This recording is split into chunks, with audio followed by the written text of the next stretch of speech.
Une petite vidéo pour faire part de mon expérience de dépannage sur cette imprimante HP Photosmart 4380. Effectivement, après un bourrage papier, le chargement ne voulait plus s'effectuer. Alors malgré que ce soit une imprimante un petit peu ancienne et pas très haut de gamme, j'avais pas envie de la jeter si c'était réparable, d'autant plus que je venais juste de réapprovisionner un stock de cartouches. Et même si c'est des cartouches compatibles, le prix n'est pas négligeable par rapport au prix de l'imprimante. Donc j'ai essayé de la réparer et je vais vous expliquer ce qu'il en est. Alors, je ne suis pas un spécialiste de ce genre d'imprimante, donc j'ai cherché premièrement comment s'effectuait le chargement du papier et je me suis aperçu que ça venait d'un galet qui se trouve ici. Si vous voyez bien, voilà. Donc là, il y a un galet qui se charge de l'entraînement du papier. Et ce galet ne tournait pas. Et visiblement, il était tout à fait libre. Il pouvait le faire tourner à la main. Donc je me suis dit, c'est probablement une courroie ou un ressort, quelque chose. Donc pour accéder à ce galet qui se trouve vraiment tout en bas de l'imprimante, il a fallu que je la démonte entièrement. Et ce qui n'est pas une partie de plaisir.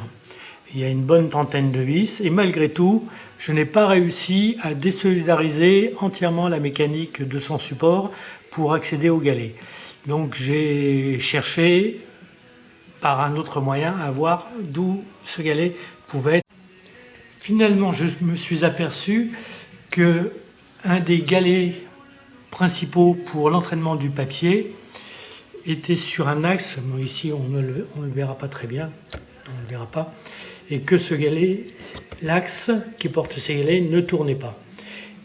Et je ne savais pas s'il était entraîné par cette roue intermédiaire ici, ou s'il y avait entre l'axe et cette roue, s'il y avait un embrayage ou un système quelconque.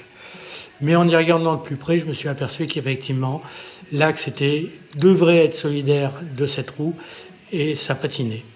Donc là, vous pouvez voir que la réparation a été faite avec de la colle. J'ai enlevé le galet pour mettre de la colle sur les cannelures, parce que l'axe est cannelé. Et ensuite, j'ai remis un petit peu de colle par-dessus. Alors j'ai utilisé de la colle que j'avais, c'est de la sans clou ni vis. Mais ça nécessite le démontage de ce galet, ce qui n'est pas évident parce que dessous, il y a une fourchette de capteur optique. Donc pour enlever le galet, il faut faire très très attention. Alors il y a peut-être la possibilité, sans démontage, de faire entrer par capillarité de la colle cyanocrylate dans les cannelures. C'est à essayer. Le seul problème pour sortir cette roue, c'est qu'il y a un capot protecteur ici. Et pour le démonter proprement, il faudrait tout démonter. Il faut soulever cette partie ici. Cette partie, il faut la soulever. Et pour la dévisser, il faut enlever le capot. Enfin, il faut tout démonter. Donc, soit vous avez le courage de tout démonter pour enlever ce capot protecteur proprement, ou alors vous le massacrez un peu et quitte après à ne pas le remettre, ce qui n'est peut-être pas indispensable à mon avis.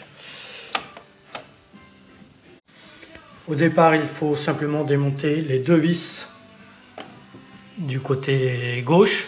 Ce sont des vis Torx de 9. Donc on enlève cette partie.